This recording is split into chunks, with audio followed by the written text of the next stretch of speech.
Welcome back to my channel. Oh, right, we're matching. I'm Draven.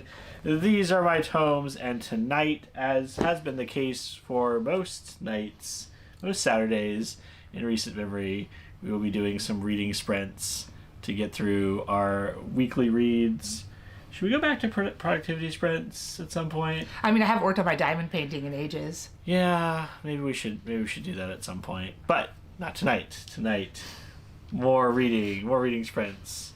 It just gives us a chance every week to get reading done. Yeah, to get reading done and to make sure that we're staying on top of things. Although we've been doing reading, our daughter is in 3rd grade and she has the homework to read for 20 minutes a day. So we try. So nice. We try to carve out some time after she gets home from school to sit down as a family and everyone read for 20 minutes. Yeah. Except for the 5-year-old who lacks the concentration.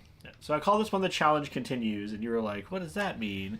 So you are still reading some books that you started up with the manga challenge from last month. True. So like the last 4 sprints we've done have been like nothing but manga. Nothing but manga. I think I might have picked up a book. I think you read a book, but I've been doing pretty much nothing but manga for a while. And yeah, that's because last month was the 30 and 30 manga challenge, which we both succeeded in, but you succeeded harder. I did for once. For once, I succeeded harder than you.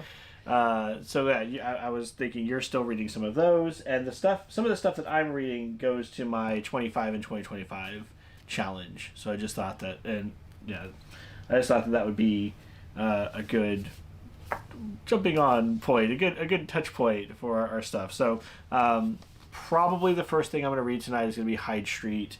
This is in my 25 for 2025. It just came out like this week, I want to say. It was on the new release shelf. I've been excited about it. I heard it was like a Twilight Zone type comic with like horror elements. It definitely lives up to that. Are you, what about partway through it? Yeah, I'm about halfway, I would think, at this point. I've also got... Is that going to be a series or is it a one-shot?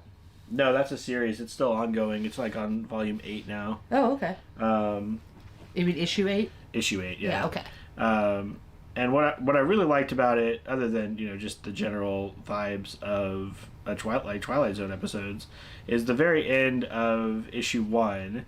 It takes place in this like world where like people go to be punished by all these different entities for like sins that they committed, but all the entities are in a contest to get as many victims as they can. Oh, interesting. And so the very end of issue number 1, it has the list of all the different entities and how many people they have eliminated.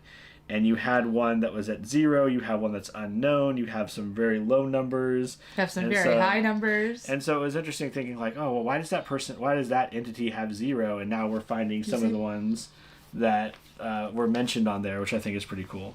Oh, Jeff Johns did this. Okay. Yeah. Also, comic book wise, this week I picked up Starship Godzilla because of course I did. Because of course you did. Why would I not pick this up? This one I don't think is anyone's clamoring for, so I can probably pick this up in floppies no problem. The same is not true for Immortal Legends Batman, which is basically Tokusatsu Batman, written by Kyle Higgins, who is currently doing. I think he's the one involved. He was the one involved in Power Rangers, and I think he's involved in the what's that one verse? Massiveverse? Massiveverse, yeah. So he does all the like Tokusatsu-esque stuff. I've also got Kaya Volume 3 over here.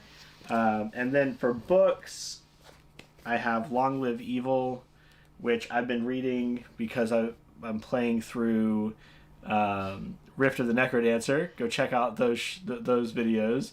I'm playing through Rift of the Necrodancer. It has an isekai storyline, so I was like, I'm going to read an isekai book. This is a villainous book. And And then if all else fails, I'm also been reading Red Rising on audiobook. So if I just like feel like I can't read anymore, but we want to do another sprint, you can't handle your eyes anymore. I'll just put my headphones in and like listen for 45 minutes to more Red Rising. I think I'm farther through Red Rising than I am through Long Live Evil. Okay. So that would be the one if I want to finish a book. I should be listening to that one. Yeah. All right, how about you? I have a veritable smorgasbord. Do you want to introduce yourself? Oh. I think you even did that. You didn't really give me a chance. Yeah. You could introduce me when you introduce yourself. I could. I'm Amanda. My booktube channel is Amanda Should Be Reading. And I am also here.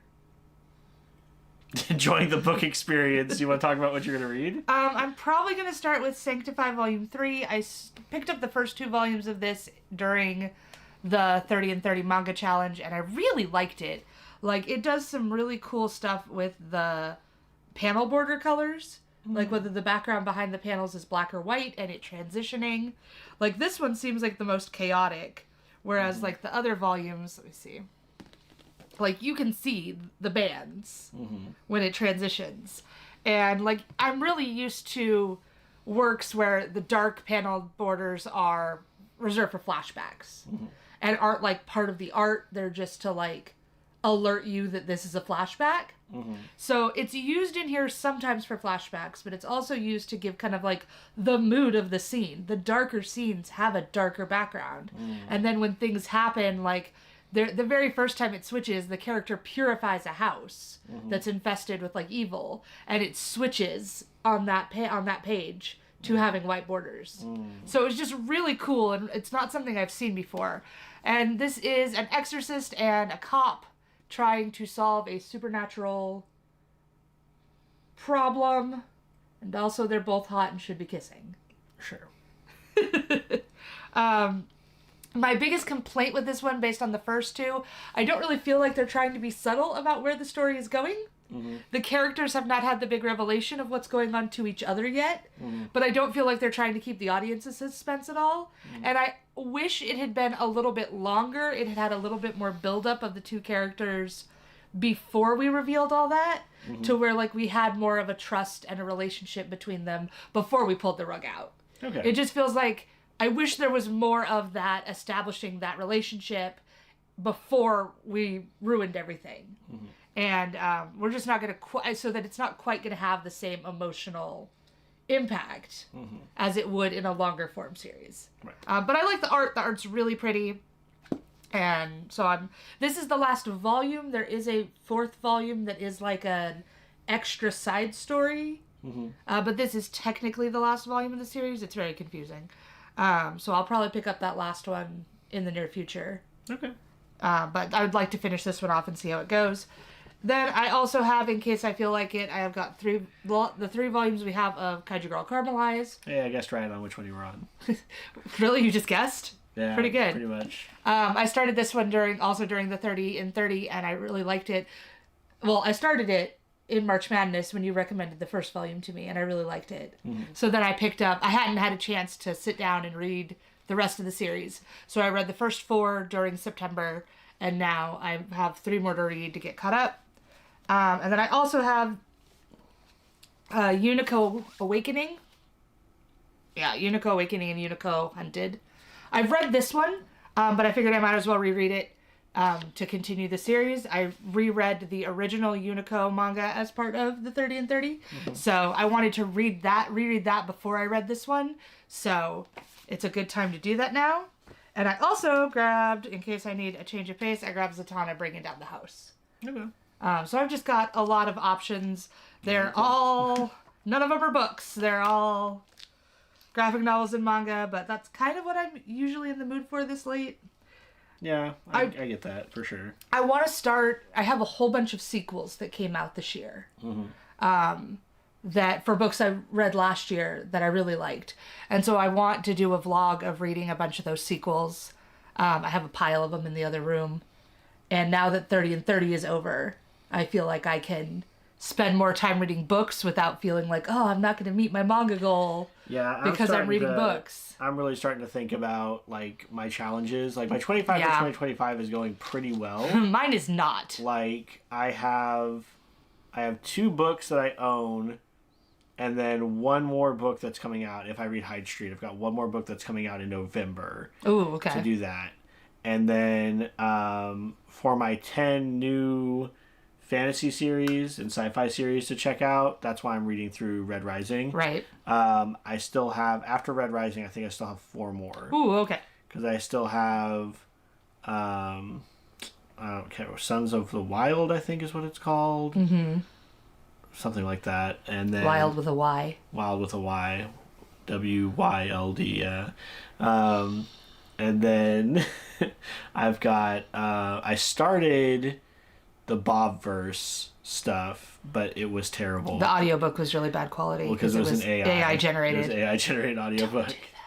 And then Malazan, which everything I hear about Malazan, that might be the last one I do, and it might go into the next year. Because the first book, yeah. Because it is, I've heard it's like massively complicated. I have heard that as well. I've also heard people say like, don't read anything else other than Malazan. I'm like, I don't think I can do that. Well, you could probably read manga or graphic novels like that you're already familiar with, so that you can like continuing series you're already reading. That way you're reading other things, but also you're able to like give more attention to. Yeah, we'll see how it goes. Like if it becomes like a chore to read, if it's like I have to like make notes in order to read this book, then I'm probably going to be like, not for me. Really? Yeah. Did you read the first Game of Thrones? I did not. Really? No, that's. I did. Yeah, I'm not the biggest fan of grimdark anyway, and I definitely wasn't when that was coming out initially. I've kind of come around to it a little bit more, but not really my thing. The cozy fantasies. Because Game of Thrones has a ton of characters. Yeah. And like when I read it, it helped that I had seen some of the show. Mm-hmm. Like I think I had seen later seasons of the show, so that I like had at least in my head who some of these characters were. Yeah. But that I know that made that book complicated. Like I don't feel like the world building was complicated. Where I feel like everything, from what I've heard, everything in Malazan is complicated. Yeah. So I don't know, but. So let us know if you're watching live or you're watching the VOD later on. Let us know what you're reading in the comments. We'd love to hear from you guys and how you do with the sprints. But we're going to go ahead and start up the first one, I think. Yeah? Okay. All right. Also, we did not plan to be adorably matching. Oh, yeah, but it just kind of happened. We are Summerween 2025, this one? No, this is 2023. 2023. Classic. All right. We'll be back in about 45 minutes. Enjoy your reading.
All right, we're back.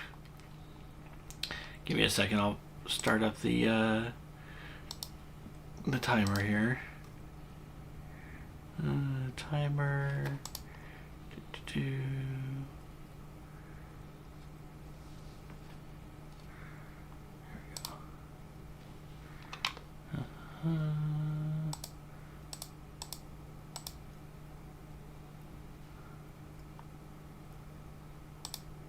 There we go.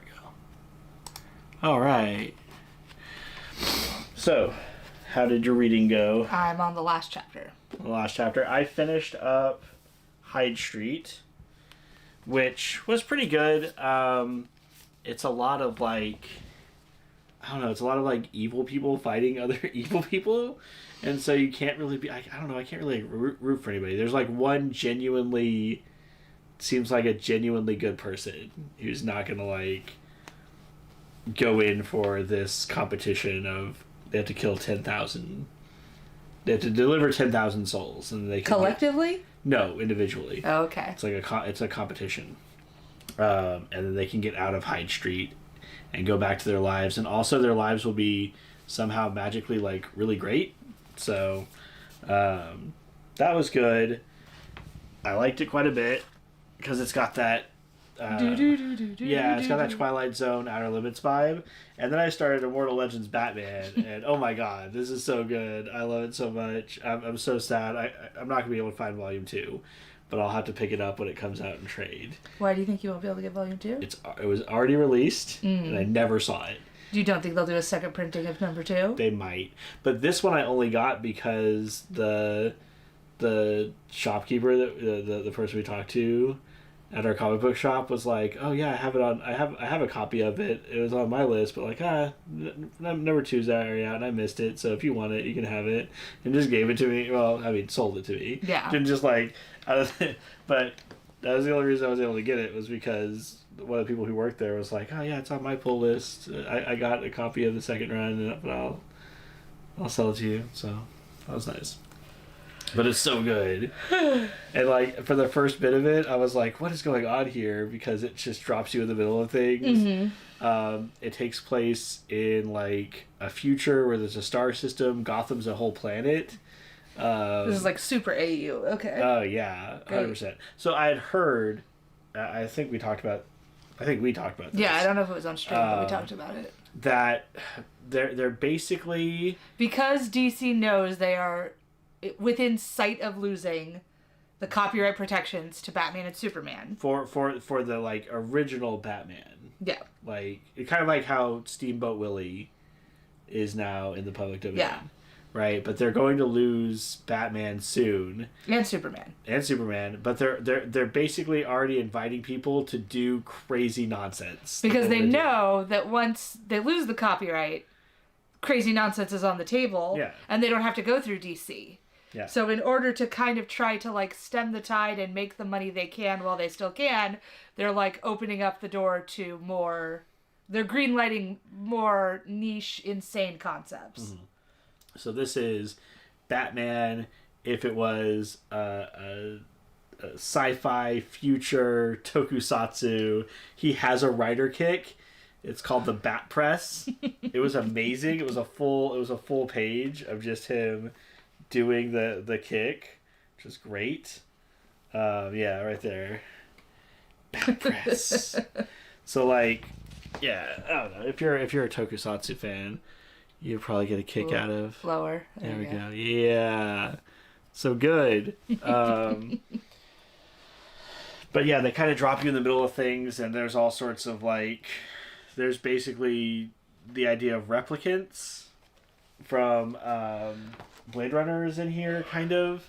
But it was really good. I had a lot of fun. I'm glad. I'm looking forward to. I'm not finished with it. I think I finished the like intro story, and now they're like, our story begins doing this thing. So I see we have a few more people in the watching the video. So if you guys want to drop what you're reading in the comments, let us know what you're looking at tonight. Love to hear from you. So you said you finished. You're on the last chapter. I'm on the like bonus chapter that like takes place like it's like chapter 9.5, and the last chapter was like 12. Mm-hmm. So like, the last chapter was 14. So this scene took place during volume 2. Mm. And I'm pretty sure, just like all the other bonus chapters we've had, although that's not true. The first chapter was pretty much just like a dream. Okay. The second one was backstory that was really interesting, but I think this one's going to end up being a dream too. None of this happened. But okay. It's not, but the first one was very clear that it was like a fantasy. This one, I'm pretty sure is going to pull the rug out at the end and be like, well, it was just a dream. Mm-hmm. Because if this stuff happened, it changes literally everything. Mm-hmm. And like, we already know that this character is fantasizing about stuff, so it wouldn't be surprising that this was another dream. And you said this is the last one, right? Technically, yes. Although it ended, so I basically already read the last chapter. Okay. And it ends on kind of like a, wait, what? Mm-hmm. Like, they resolve the conflict, everything kind of finishes. The last revelation got made that I was like, really? It took you this long to put those two pieces together? Because, like, my dude. But, then there's this, like, cliffhanger almost at the end where it's like, but wait. And, like, you're not going to read this, right? Probably not. It, like, insinuates that the one character who had died, had been eliminated, is back. Mm. Like, is reformed by the big evil entity. And the end? Yes. That's weird. Yeah, That's a weird choice. Like, we had at the end a little earlier, and then there were these pages. Well, the end with an ellipsis and a question mark. And then there was the questions of the big evil, like... Sure. And then that's the end. And I'm just like, wait, what? I really... It's really frustrating seeing that in the modern day. And I feel like, I don't know if maybe they're planning on coming back to this story. That, like, this was, like, Sanctify Book 1. Like I said, there is, like, a side story out that, like, the, like, smaller volume I showed you. Yeah. So I don't know if that finishes up the story, if they are considering coming back to this in the future. I feel like there was a whole era... There was a whole era of, like, anime that had endings like that. Like, it started with Evangelion, which had kind of an ambiguous ending. There was Gilgamesh. There was, there's some authors... Wolf's Rain. There's some authors noticed at the end, so maybe that will give a bit more context as to whether, like, they're planning on coming back. Yeah. Okay, it says right here that they wish to leave an open ending with the possibility of continuation. Okay. So they left it open, and maybe they'll go back. Sure. I hope they'll go back, because I really did like these characters. I really like the art. The art's very good. I would read more from this artist for sure. That's just really frustrating because, like, they don't even have plans to go back. They just, like, wanted it to be out there. Just in case they want to, yeah. But, like, that's not good storytelling. That's not a good end to the thing. I mean, it's slightly more satisfying to have it be open because of the revelations made at the end. Like, there's a lot of unresolved things between the two characters. So if one of them was super final dead, it would be very unsatisfying that, like, there was no possible continuation in universe for those characters. Okay. The fact that that they could continue their story is, I feel, slightly more satisfying in this context, because the characters did not hash out everything between them. And in fact, the big revelation that, again, I feel was telegraphed to the reader really clearly in Volume 2, the main character didn't catch on to it until the very end. And so, like, there's a whole bunch of new feelings and emotions and questions that they have for each other that they couldn't resolve if it ended that way. Yeah. So, like, I kind of like it better, even if they don't continue it. Okay. You can imagine that that the character's story continued. Okay. So yeah. I wonder if any fan fiction exists for this. Like, it's a short series. Like, I don't know how popular it is, but I enjoyed it, and it had a lot of elements that I really like in stories. So it was right up my alley in terms of like the kind of story I like. Yeah, so was this. Yeah. This was right up my alley. Very different stories. Very different, yeah. This one is very dark, very like brooding and talking about like revenge and forgiveness and demons and... I think you should read this though. Okay. I want to get your thoughts as someone who is like a Batman fan. Like, are they doing the Batman parts okay? I mean, I read and write AU fan fiction, where like you pick and choose from the canon what you want to keep and what elements of the character you want to bring in the universe you've created. Yeah. So. But no, I think, okay, so for the next run, I'm going to definitely finish up Immortal Legends Batman. I will probably go ahead and read Starship Godzilla, and then I might pick up Kaya, which would leave, like, the actual books to the third one, if we do a third one. Books. I mean, you could always go find something else to read. I could just put it in my audiobook. It's probably what I'm going to do. Or you could just go find something. We have a ton of books in this house. Yeah, but these are the ones I want to read. I'm thinking for my 25 for 25 going back in time, I'm thinking for my 26 and 26, I guess, for next year, I'm going to make it completely graphic novels. Okay. Because I failed so hardcore this year. Like, maybe I'll put on 5 books. Okay. And then, well, maybe 6. Maybe I could do 6 books. That's one every 2 months. And then 20 graphic novels. I think I did 5 books that were on our shelf. Was it 10 books that were coming out and 10 comics? I think that's what I did. Something like that. But I had really good intentions. I really wanted to, and I picked up, I think it was my 23 for 23 plus 2 more. Yeah. Because like I had planned this out earlier and then didn't read them. At what point do you feel like that this trend is going to become untenable for us? If I do manga and graphic novels only, it could go a really long time. 99 for 2099. We will not be alive then.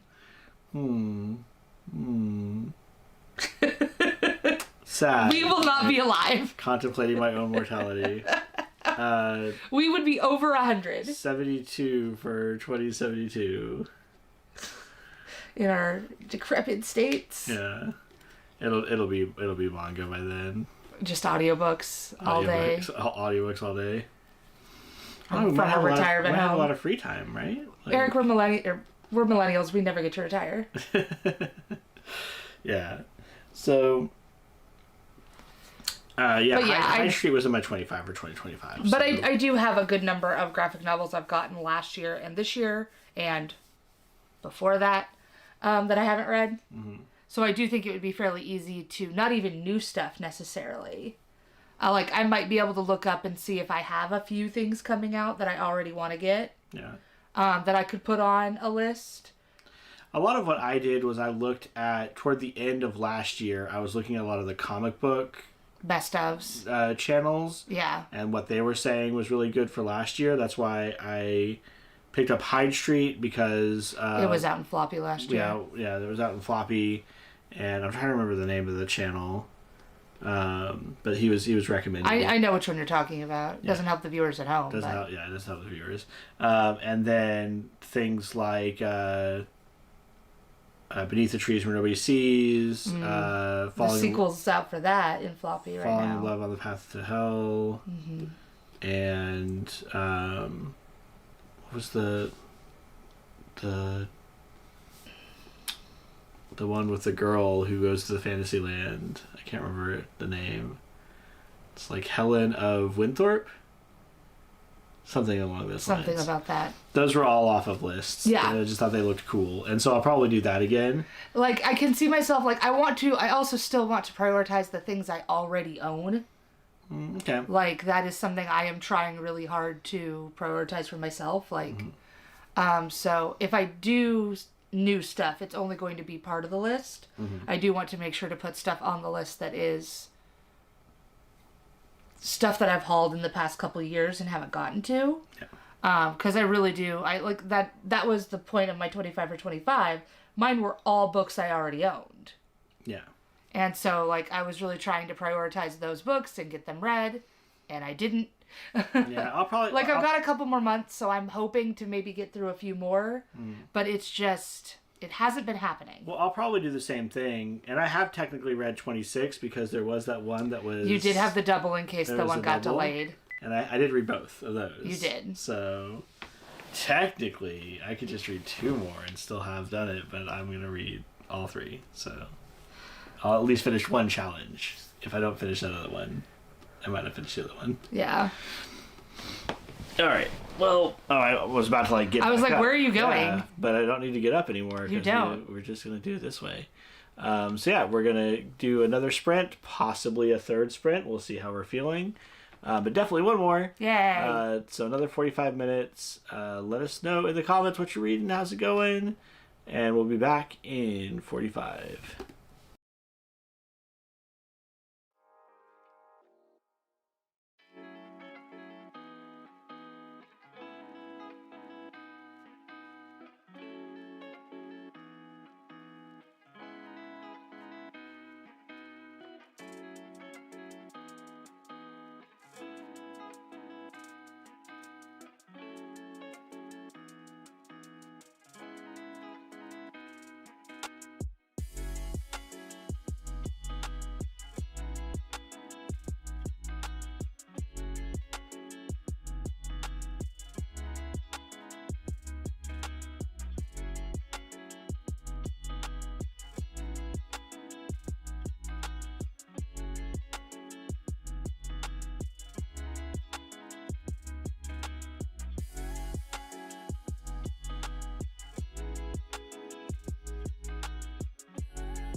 We're back.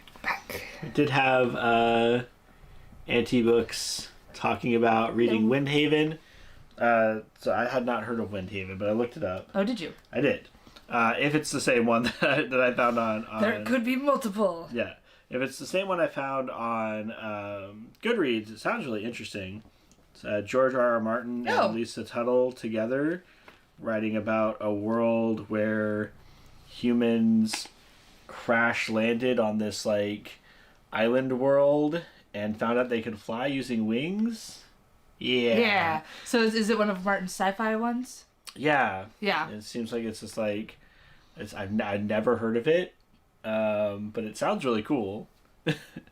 I'm interested now. Now you're invested. Yeah, now I'm invested. This is how we find out about all of our books. Yeah. Someone goes, "Hey, I'm reading this," and we go, "Ooh." So I read Starship Godzilla, and I found out that Starship Godzilla... Well, I finished Immortal Legends Batman, first of all.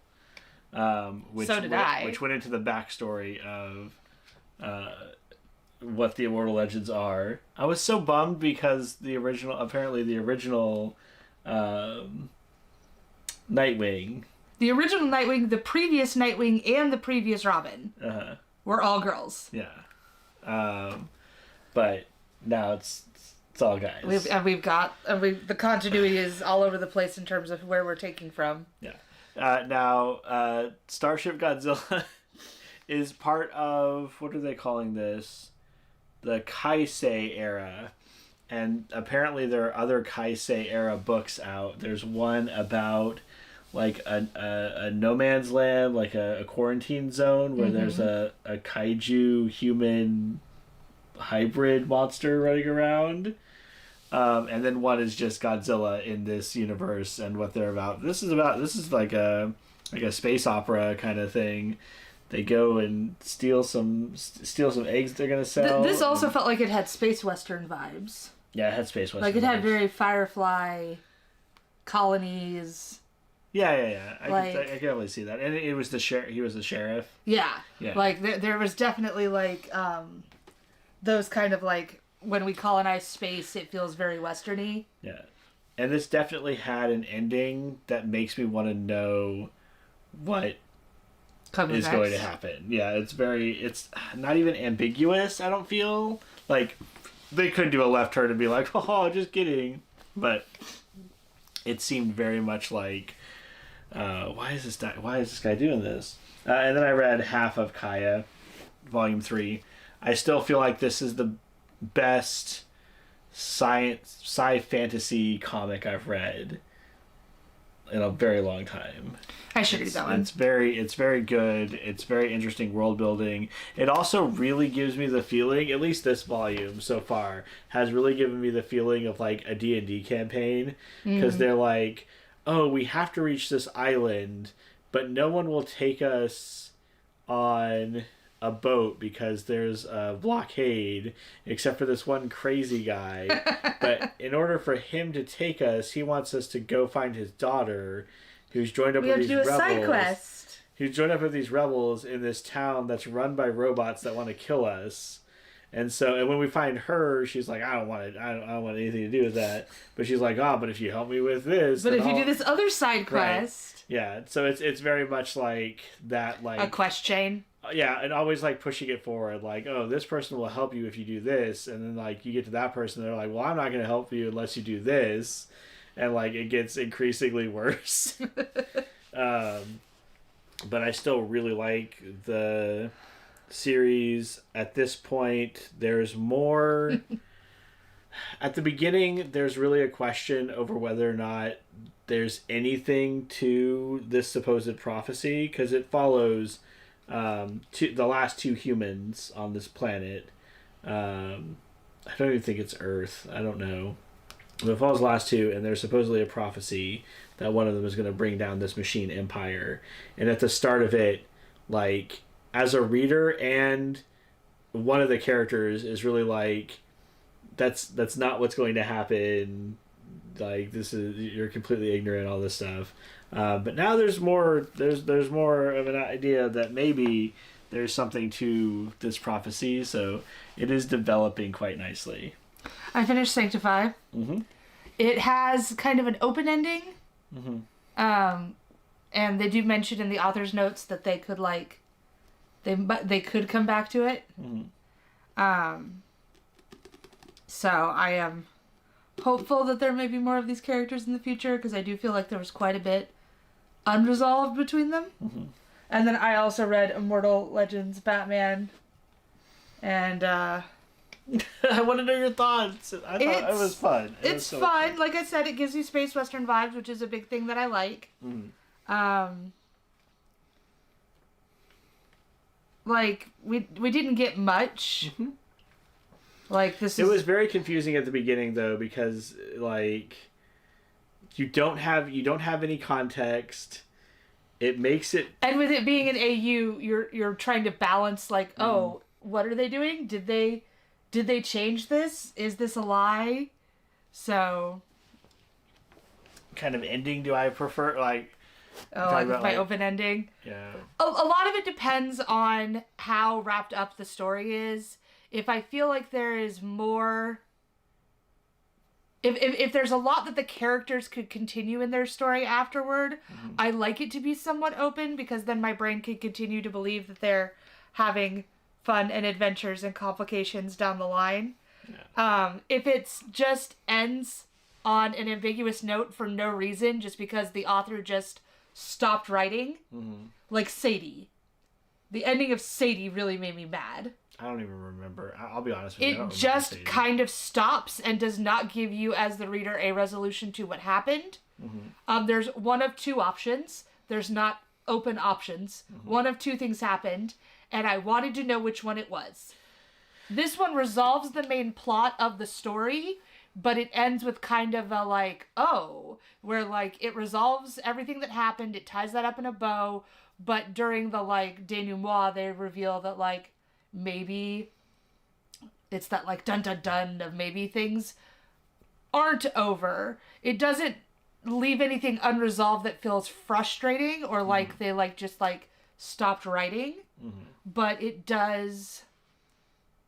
So it wraps up the main story, but leaves it open for the characters to continue, which I like when series do. For me, it really depends on what genre we're talking about. That like, too, yeah. Horror, I'm usually okay with ambiguous endings,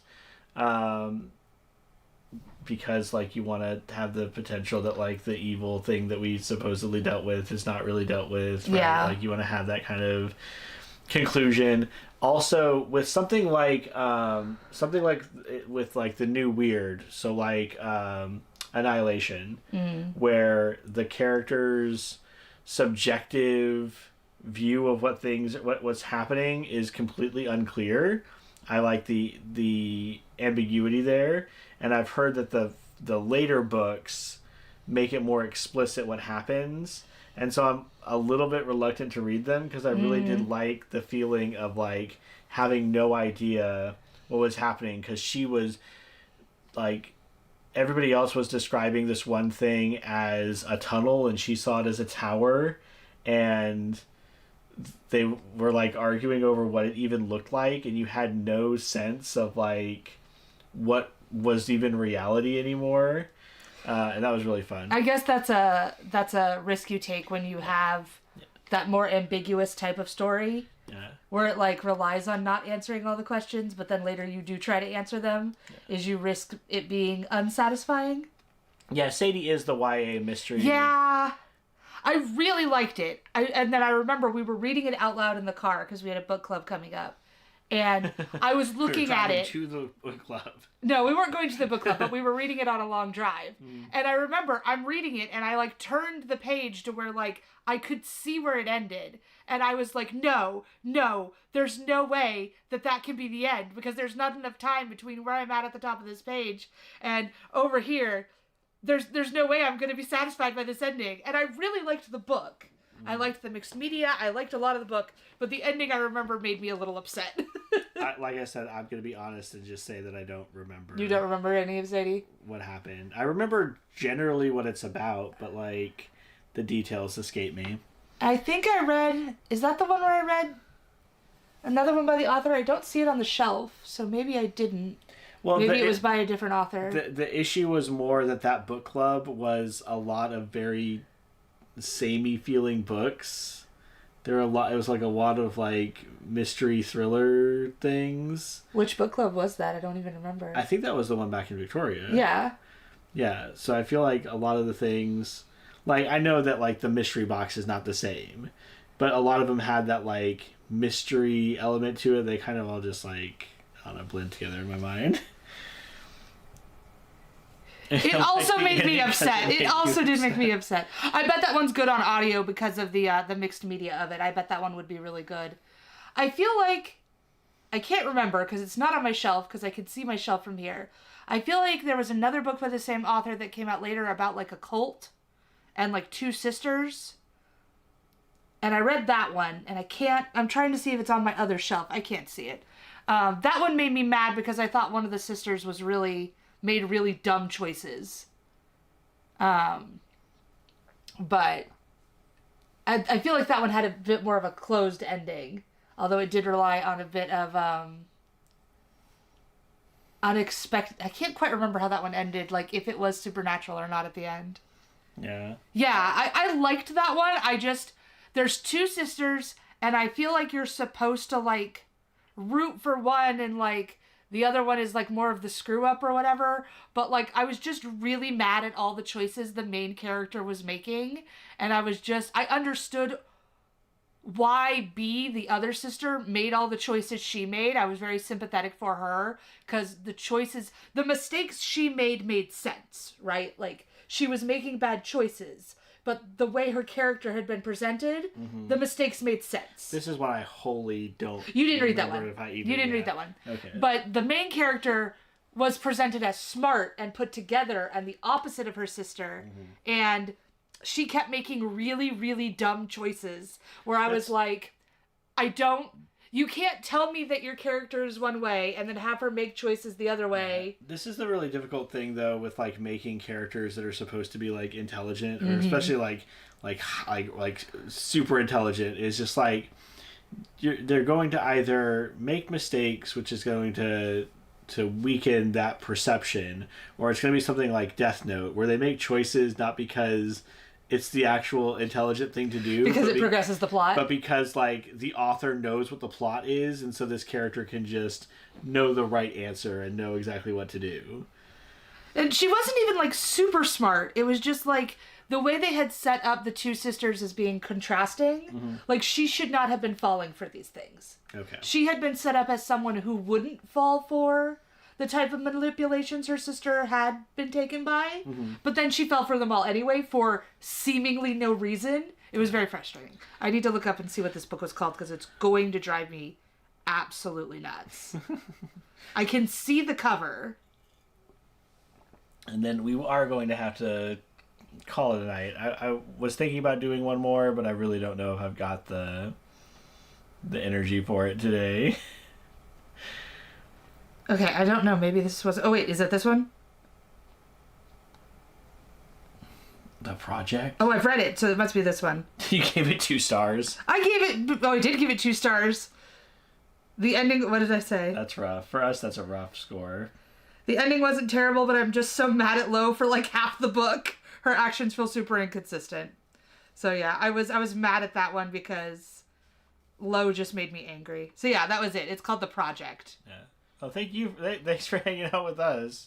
I like when people are in, and I hate that we have to. Yeah, we always. Go. I feel like this happens routinely where we're like, oh, we'll just do one more, and then someone shows up, and we're like, no. Yeah. Our hubris. Yeah. But yeah, I might finish Kaya before bed, but I really do need to get to sleep, especially if the kids are going to be up tomorrow morning. The children will arise with the sun. Yeah, they care not for sleeping in. Which is insane. Youth is wasted on the young.